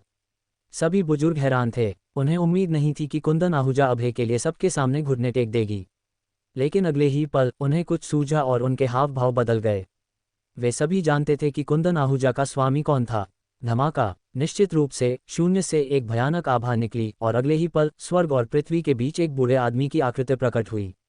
जोरावर की अभिव्यक्ति बदलने से नहीं बच सकी। लड़के, इसे बंद करो। बूढ़ा आदमी प्रकट हुआ, ठंडी आंखों से केशव को देख रहा था और उसके शब्दों में संदेह की कोई गुंजाइश नहीं थी। मास्टर, ये बहुत बढ़िया है। जब अभय ने इस व्यक्ति को देखा तो उसका चेहरा खुशी से भर गया। ये व्यक्ति सत्यपथ संप्रदाय का महापुरुष और कुंदन आहूजा का गुरु था। उसने पहले भी उसके सामने अभ्यास किया था। अब जब स्वामी स्वयं सामने आ गए हैं तो केशव उन्हें नहीं मार सकता। चुप हो बदतमीज। अभय की बातें सुनकर सुप्रीम एल्डर ने ठंडे स्वर में चिल्लाया, जिससे अभय एक शब्द भी कहने की हिम्मत नहीं कर सका, मानो वह भयभीत हो। रुको। क्यों? केशव ने ये सुना और उदासीनता से बोला, क्योंकि अभय मेरा शिष्य है और मैं सर्वोच्च बुजुर्ग हूँ, तुम उसे नहीं मार सकते। सर्वोच्च बुजुर्ग ने ये सुना और ठंडे स्वर में कहा, उदासीन, महामहिम, दबंग। जब दर्शकों में से सभी ने ये सुना तो उनके चेहरे पर भाव बदल गए। किसी को भी उम्मीद नहीं थी कि यह व्यक्ति ग्रैंड एल्डर होगा और किसी को भी उम्मीद नहीं थी कि ग्रैंड एल्डर व्यक्तिगत रूप से इस मामले में हस्तक्षेप करेंगे। केशव ने जीवन मरण की लड़ाई जीत ली और हर कोई आश्वस्त था, लेकिन अगर सर्वोच्च बुजुर्ग ने हस्तक्षेप किया तो केशव के पास हार मानने के अलावा कोई विकल्प नहीं होगा। जोरावर की अभिव्यक्ति ठंडी हो गई जब उसने ग्रैंड एल्डर को देखा। थर्ड ग्रैंड एल्डर, ये हमारे संप्रदाय के लिए जीवन मरण की लड़ाई है। आपका हस्तक्षेप करना अनुचित होगा। ठीक है संप्रदाय गुरु, आप बहुत भ्रमित हैं। भले ही केशव ने अभय को हराया हो, वह शायद तथाकथित खजाने पर निर्भर था। उसकी प्रतिभा अभय से कहीं कमतर है। वह तो बस एक बेकार चीज है। एक बर्बादी के लिए आप संप्रदाय के भविष्य का बलिदान करने को तैयार हैं। सर्वोच्च बुजुर्ग ने यह सुना और ठंडे स्वर में कहा, यह मामला अकेले मेरे द्वारा लिया गया निर्णय नहीं है, बल्कि सभी सर्वोच्च बुजुर्गों द्वारा मिलकर लिया गया निर्णय है। तीसरे सर्वोच्च बुजुर्ग ने ठंडे स्वर में कहा, वास्तव में, हालांकि वे सर्वोच्च बुजुर्ग हैं और हाल के वर्षों में एकांत में रहे हैं और सांसारिक मामलों से चिंतित नहीं रहे हैं, वे हमेशा संप्रदाय प्रतियोगिता जैसी प्रमुख घटनाओं पर ध्यान देते रहे हैं।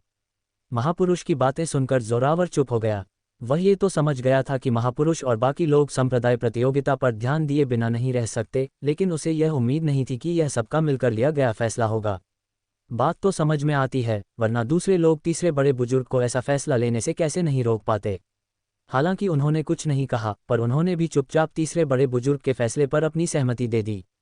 जोरावर का चेहरा बदसूरत हो गया और उसने केशव की ओर देखा। केशव, उसे आज जीने दो और मैं बाद में इसका बदला चुका दूंगा। स्टॉप्ड। हालांकि जोरावर को पता था कि यह केशव के साथ अन्याय है, फिर भी उसके पास कुछ करने का कोई रास्ता नहीं था। यद्यपि वह संप्रदाय का नेता है, परंतु संप्रदाय में अन्य सर्वोच्च बुजुर्ग भी हैं। बाकी सभी लोग समझ गए कि आज केशव के पास अभय की जान बख्शने के अलावा कोई विकल्प नहीं होगा। अभय ने भी आत्मविश्वास से केशव को देखा। केशव, तुम मुझे नहीं मार सकते। हालांकि मैं आज हार गया, लेकिन मैं इस मामले में कभी हार नहीं मानूंगा। मैं भविष्य में तुम्हें जरूर मार डालूंगा। उसे उम्मीद नहीं थी कि आज उसे इतना अपमानित होना पड़ेगा। अगर सुप्रीम एल्डर न होते तो उसके पास कोई रास्ता नहीं होता, लेकिन सर्वोच्च बुजुर्ग के साथ केशव उसे नहीं मार सकता। पृष्ठभूमि भी उसकी ताकत का एक हिस्सा है।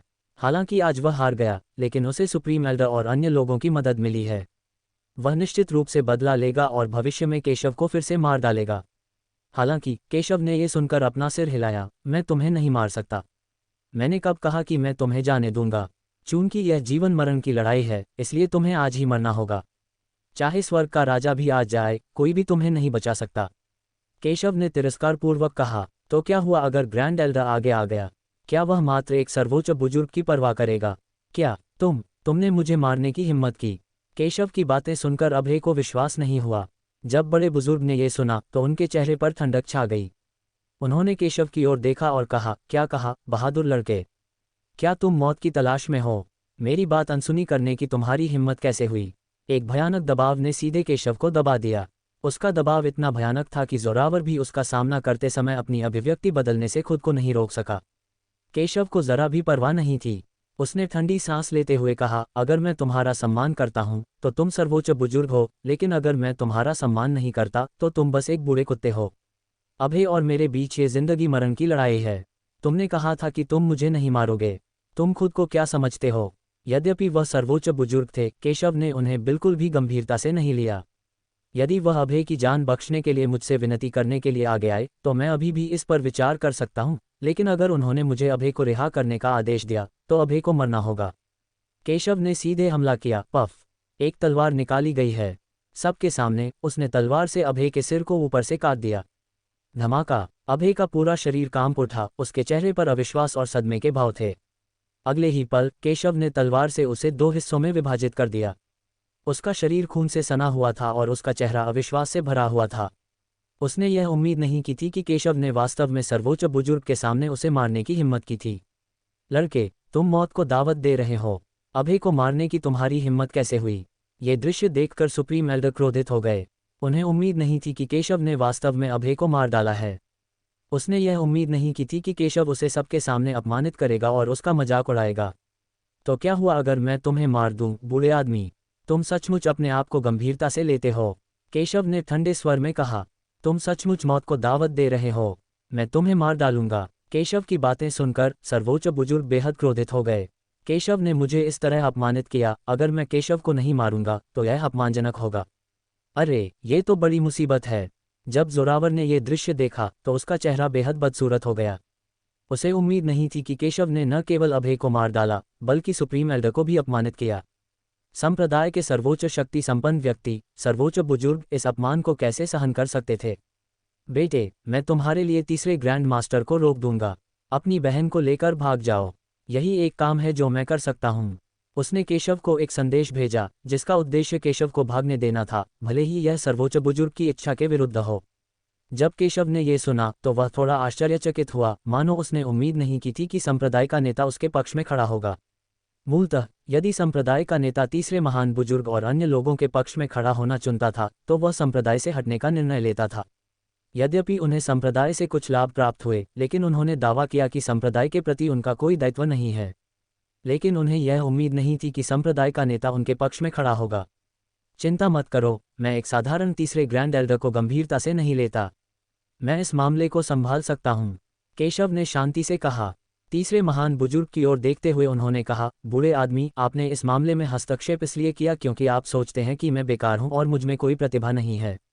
लेकिन आपको किसने बताया कि मैं बेकार हूँ? मेरी नज़र में असली बेकार व्यक्ति आपका तथाकथित शिष्य है। केशव के शब्दों को सुनकर तीसरे ग्रैंड एल्डर ने कुछ बेहद हास्यास्पद बात सुनी थी। तुम बेकार नहीं हो, लड़के, सिर्फ इसलिए कि तुमने अभय को अपने तथाकथित खजाने से हरा दिया, तुम खुद को प्रतिभाशाली मत समझो। तुम्हारा कोई वंश नहीं है, इसलिए तुम सिर्फ युवानदान राज्य तक ही रुक सकते हो। अगर तुम बेकार नहीं हो तो क्या हो? तुमने मेरे महान शिष्य को मार डाला और मैं तुम्हें इसकी कीमत अपनी जान से चुकाने वाला हूँ। तुम्हें किसने बताया कि बिना वंश के तुम युवानदान राज्य में प्रवेश नहीं कर सकते? बूढ़े आदमी, मैं तुमसे कहता हूँ, अगर मैं युवानदान राज्य में प्रवेश करना चाहूँ तो मैं अपनी इच्छा से ऐसा कर सकता हूँ।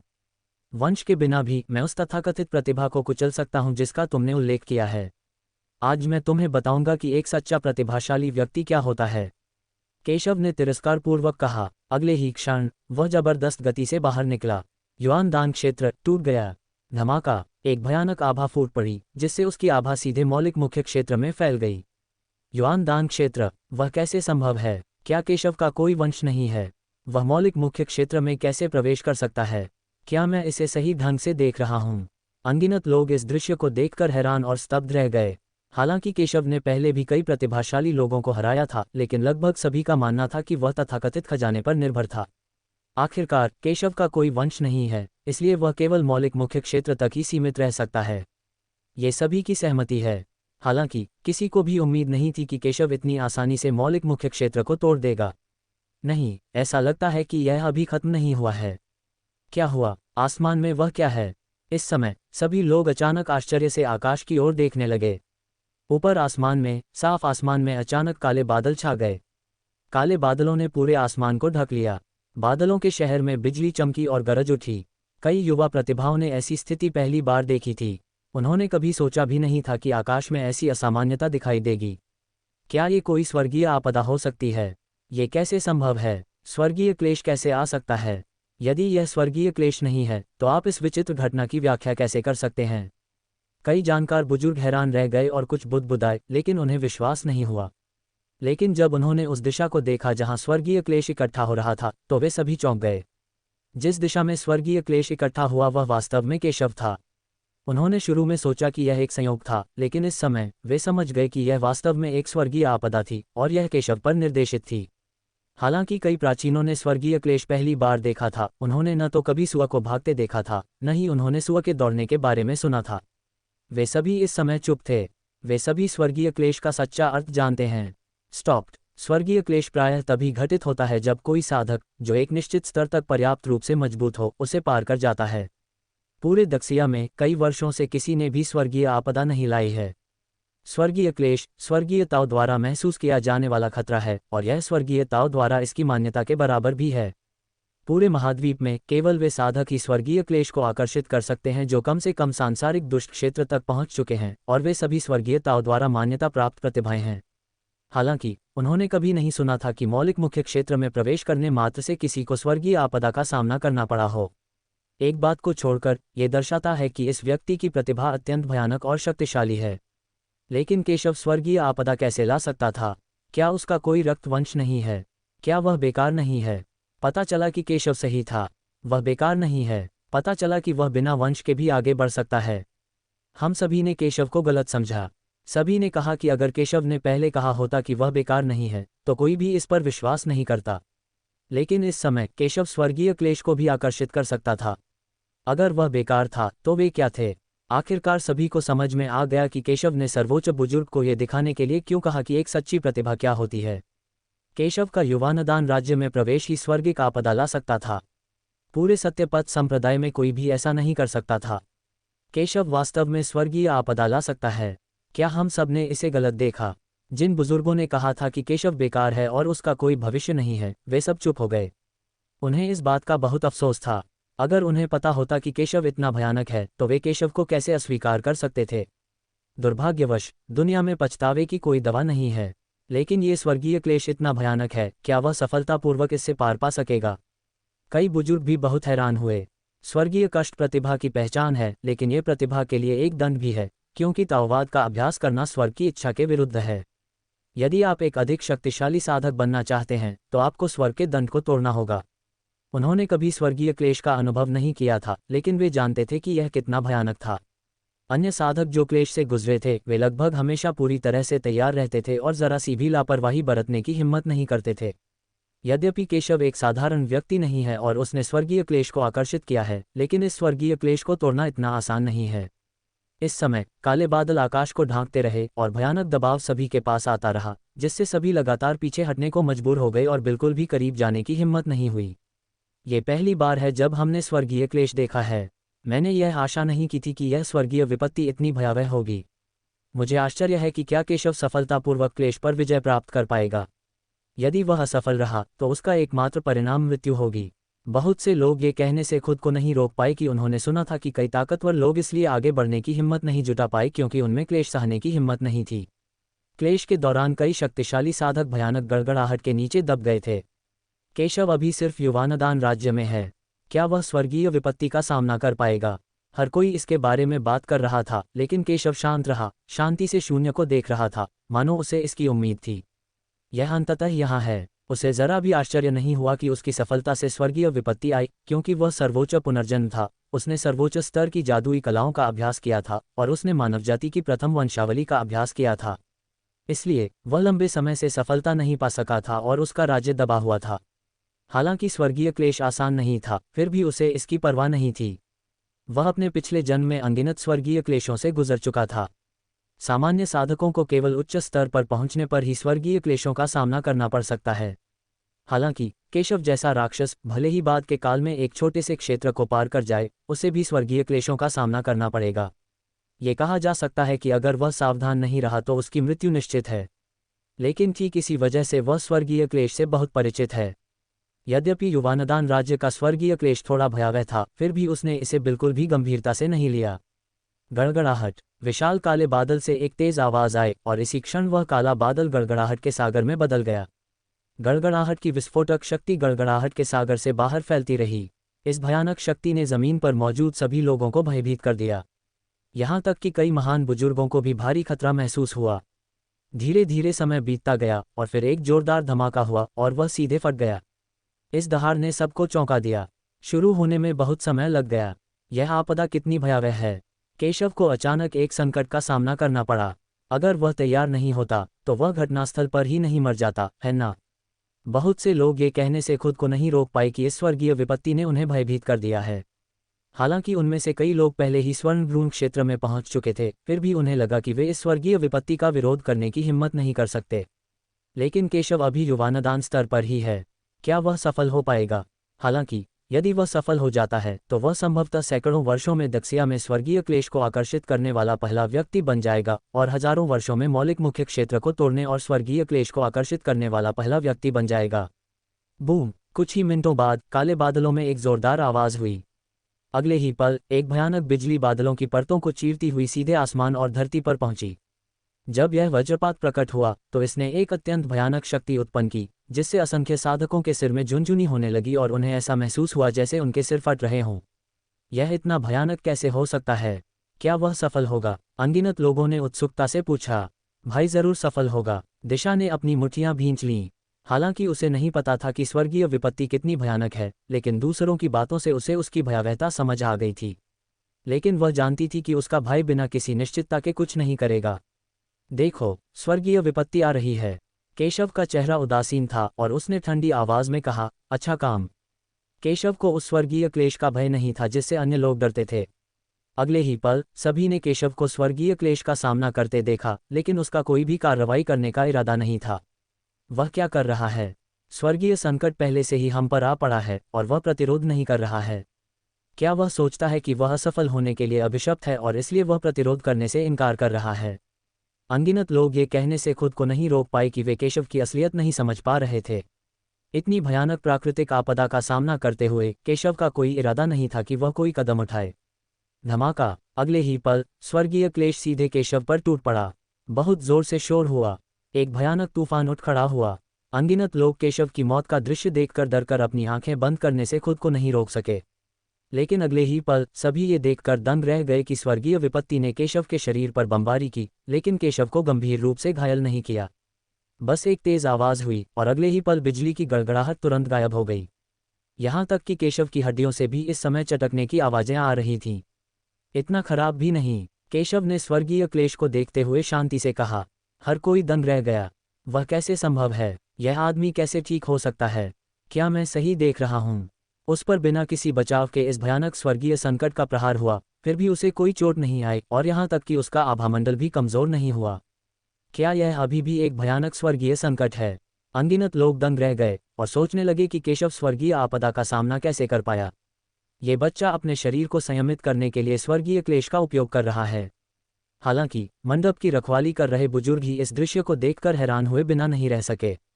वह जानता था कि केशव ने हेगेमॉन बॉडी आर्ट को सफलतापूर्वक विकसित कर लिया है, लेकिन उसने यह उम्मीद नहीं की थी कि केशव इतना साहसी था कि वह स्वर्गीय क्लेश को अपने शरीर पर हावी होने देना चाहता था। स्टॉप्ड! मंडप की रखवाली कर रहे बुजुर्ग को अंततः समझ में आ गया कि केशव तानाशाह शरीर तकनीक की साधना करने में सक्षम क्यों था। शरीर को संयमित करने के लिए स्वर्गीय क्लेश की शक्ति का उपयोग करना, यदि कोई अन्य व्यक्ति ऐसा करे तो संभवतः वह भी सफल हो जाएगा। लेकिन अन्य लोग शायद स्वर्गीय क्लेश का उपयोग करके स्वयं को उसके समान संयमित करने का साहस नहीं करेंगे। यदि अन्य लोग इस विपत्ति का सीधे तौर पर विरोध करने का प्रयास करेंगे तो इसका केवल एक ही परिणाम होगा और वह है मृत्यु। जब पहला स्वर्गीय क्लेश आया तो गड़गड़ाहट का सागर गायब नहीं हुआ, बल्कि वह लगातार हिलता रहा और हवा जोरों से बह रही थी, जो और भी भयानक थी। क्या सचमुच कोई स्वर्गीय क्लेश है?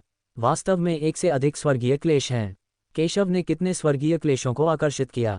अनगिनत लोग दंग रह गए। उन्हें लगा कि स्वर्गीय विपत्ति टल गई है, लेकिन उन्हें उम्मीद नहीं थी कि वह अब भी मौजूद होगी। आखिरकार वे स्वर्गीय क्लेश से बच नहीं पाए थे, लेकिन उनके रूप रंग को देखते हुए वे समझ गए थे कि एक से अधिक स्वर्गीय क्लेश हो सकते हैं। इस आदमी ने वास्तव में एक से अधिक स्वर्गीय क्लेशों को आकर्षित किया है। वह किस प्रकार का कुकर्मी है? अनगिनत बुजुर्ग ये कहने से खुद को नहीं रोक सके कि यह पहले से ही इतना बुरा था कि एक स्वर्गीय क्लेश को आकर्षित करने में सक्षम था, लेकिन उन्होंने यह उम्मीद नहीं की थी कि केशव वास्तव में कई को आकर्षित कर सकता है। केशव की प्रतिभा दिखाने के लिए ये काफ़ी है। मुझे डर है कि केशव पूरे मथुरा में प्रतिभाशाली लोगों की सूची में शीर्ष पर आने के लायक है। केशव कितना भयानक है? केशव शांत था। वह बहुत पहले से जानता था कि एक से ज्यादा स्वर्गीय क्लेश होंगे, इसलिए पहले वाले क्लेश की शक्ति ज्यादा प्रबल नहीं थी। इसीलिए उसने अपने शरीर को संयमित करने के लिए स्वर्गीय क्लेश का इस्तेमाल करने का साहस किया। अन्यथा भले ही उसे अपनी ताकत पर भरोसा हो, वह इसे कम आंकने की हिम्मत नहीं करेगा। आखिरकार यदि आप सावधान नहीं रहे तो आप खाई में गिर सकते हैं और दुर्घटनावश मर सकते हैं। अंततः उसका पुनर्जन्म हुआ, इसलिए स्वाभाविक रूप से वह स्वर्गीय विपत्ति के कारण नहीं मर सकता था। गड़गड़ाहट। आकाश के ऊपर गड़गड़ाहट का समुद्र नष्ट नहीं हुआ, लेकिन जल्दी से अगली स्वर्गीय आपदा को जन्म दिया। धमाका। स्वर्ग की विपत्ति आ रही है, यह अत्यंत भयानक है। पिछली स्वर्गीय आपदा से कई गुना अधिक भयानक। केशव की अभिव्यक्ति शांत रही, उसने फिर भी हमला नहीं किया, बल्कि अपने शरीर से सहन करना जारी रखा। यह आदमी तो बिल्कुल पागल है। केशव की हरकतें देखकर हर कोई कहने से खुद को रोक नहीं सका। केशव ने उन्हें भयानक झटका दिया। ये स्वर्गीय विपत्ति इतनी भयानक थी कि उसे देखकर ही वे भयभीत हो गए, लेकिन केशव ने अपने भौतिक शरीर से उसका सामना किया। वह एक पागल आदमी के अलावा और क्या हो सकता था, लेकिन अंततः उन्हें समझ आ गया कि केशव की ताकत इतनी भयानक क्यों थी। केशव की ताकत कहीं से नहीं आई, बल्कि उसके पागलपन भरे अभ्यास से कदम दर कदम हासिल हुई थी। इसमें कोई आश्चर्य नहीं कि अन्य प्रतिभाशाली लोग उसका मुकाबला नहीं कर सकते। धमाका। स्वर्गीय विपत्ति ने केशव के शरीर पर बमबारी की और एक भयानक शक्ति फूट पड़ी। जहां केशव था, वहां एक बहुत बड़ा गहरा गड्ढा प्रकट हुआ। गड्ढा काला हो गया था, कोई घास नहीं उगती। सभी ने गड्ढे के नीचे की ओर देखा और देखा कि केशव अभी भी वहां खड़ा था और उसके मुंह के कोने पर खून के निशान थे। उसका शरीर खून से सना हुआ था। हालांकि कई जगहों पर मांस और खून राख हो गया था और कई सफ़ेद हड्डियां भी दिखाई दे रही थीं, फिर भी उसका आभामंडल बिल्कुल कम नहीं हुआ था, बल्कि और भी मजबूत हो गया था। वह एक एक कदम आगे बढ़ा और जैसे जैसे वह आगे बढ़ा, उसका टूटा हुआ मांस और खून फिर से भर गया। क्या राक्षस है! उसने वास्तव में इसका विरोध किया। हालांकि मैं घायल हो गया था और यह पहली बार जितना आसान नहीं था, फिर भी मैं टिके रहने में कामयाब रहा। दक्षिया में नंबर 1 कौतुक शायद इससे अधिक कुछ नहीं है। हम सत्यपथ संप्रदाय में एक खजाना मिल गया है। बहुत से लोग ये कहने से खुद को नहीं रोक पाए कि पहले हर कोई केशव को बेकार समझता था, लेकिन अब हर कोई केशव को सत्यपथ संप्रदाय का भविष्य मानता है। वास्तविकता बहुत क्रूर है। धमाका। हालांकि इससे पहले कि सब कुछ समझ पाते, तीसरा स्वर्गीय क्लेश फिर आ गया। इस तीसरे स्वर्गीय क्लेश की शक्ति पिछले क्लेश से 100 गुना ज्यादा भयानक थी।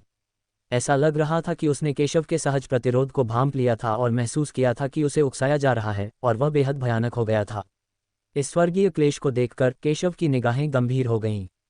पहले 2 स्वर्गीय क्लेशों का प्रतिरोध भौतिक शरीर पर भरोसा करके किया जा सकता है, लेकिन ये तीसरा स्वर्गीय क्लेश अब भौतिक शरीर के साथ संभव नहीं है।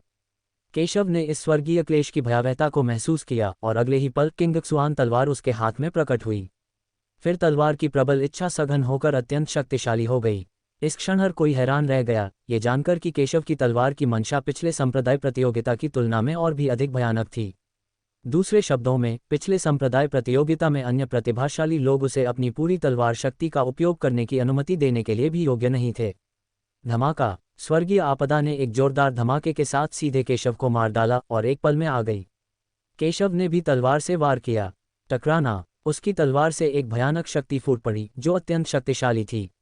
स्वर्गीय क्लेश की भयानक शक्ति के सामने इस तलवार का कोई भी नुकसान नहीं था, बल्कि यह और भी अधिक भयानक होती जा रही थी। शून्य में एक तलवार स्वर्गीय क्लेश से टकराए। कई लोगों ने देखा कि केशव की तलवार से स्वर्गीय क्लेश टूट गया और शून्य में बदल गया, दुनिया में गायब हो गया। क्या ये वास्तव में काम किया? हर कोई हैरान था। 3 पूर्ण स्वर्गीय क्लेशों ने केशव को कोई खतरा नहीं पहुंचाया। क्या यह अभी भी वह स्वर्गीय आपदा है जिससे इतने सारे शक्तिशाली लोग डरते हैं?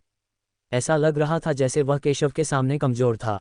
कई प्रतिभाशाली लोग, जो केशव के हाथों अपनी हार स्वीकार करने को तैयार नहीं थे, अब पूरी तरह से आश्वस्त हो गए थे। केशव बहुत शक्तिशाली था, हर कोई इसके बारे में बात कर रहा था, लेकिन इस समय उन्होंने केशव को स्वर्गीय क्लेश को तोड़ते हुए और सीधे स्वर्गीय क्लेश की गहराई की ओर बढ़ते देखा। केशव क्या कर रहा है? हालांकि उसने स्वर्गीय क्लेश का समाधान कर लिया है, फिर भी शून्य में गड़गड़ाहट कम नहीं हुई है। स्वर्गीय क्लेश अभी तक नहीं आया है और उसने वास्तव में हमला करने की पहल की है। हर कोई थोड़ा उलझन में था। मुझे नहीं पता केशव क्या कर रहा है। इस समय केशव पहले ही शून्य में मारा जा चुका है। मानो केशव के उकसावे को भांपकर शून्य से भयानक गड़गड़ाहट फूट पड़ी, मानो कोई बैंगनी सुनहरे चांदी का सांप अपना खूनी मुंह खोल रहा हो, अपने भयानक और डरावने नुकीले दांत दिखा रहा हो और केशव की ओर काट रहा हो। बाहर निकलो। केशव ने भावशून्य चेहरे के साथ ठंडी सांस ली और तलवार से वार किया। लंबी तलवार ने तुरंत ही इन वज्रपातों को चकनाचूर कर दिया। गड़गड़ाहट। जब अगली स्वर्गीय आपदा आने वाली थी तो केशव सीधे शून्य से होकर गुजरा और गड़गड़ाहट के समुद्र में कदम रखा। वह क्या कर रहा है? तुम सचमुच गड़गड़ाहट में प्रवेश कर गए। अनगिनत लोग आश्चर्य, सदमे और भ्रम से भरे इस दृश्य को देख रहे थे। गड़गड़ाहट। इस समय केशव स्वर्गीय क्लेश की गहराई में पहुंच गया। स्वर्गीय क्लेश की गहराई में गड़गड़ाहट का एक समुद्र था। इस समय केशव के आगमन का आभास पाकर अनगिनत बिजली के बोल्ट केशव की ओर दौड़ पड़े, उसे रोकने की कोशिश में। केशव को जरा भी परवाह नहीं थी। एक लंबी तलवार थामे वह पूरा रास्ता तय करता हुआ गरजते हुए समुद्र की गहराई में पहुंच गया। गड़गड़ाहट के समुद्र की गहराई में प्रकाश के साथ चमकती हुई गड़गड़ाहट तरल की एक गेंद है। ये वज्रद्रव स्वर्गीय विपत्ति का वज्रद्रव है। इसमें भयानक और उमड़ती हुई ऊर्जा है जो आध्यात्मिक ऊर्जा से भी अधिक शुद्ध है। केशव के यहाँ आने का उद्देश्य भी यही है। ये साधना के लिए एक उत्कृष्ट संसाधन है। केशव अपने पिछले जन्म में इसके लाभों को जानता था। अब जब उसे इसका सामना करना पड़ा है तो स्वाभाविक रूप से उसे इसकी कमी महसूस नहीं होगी। स्टॉप्ड।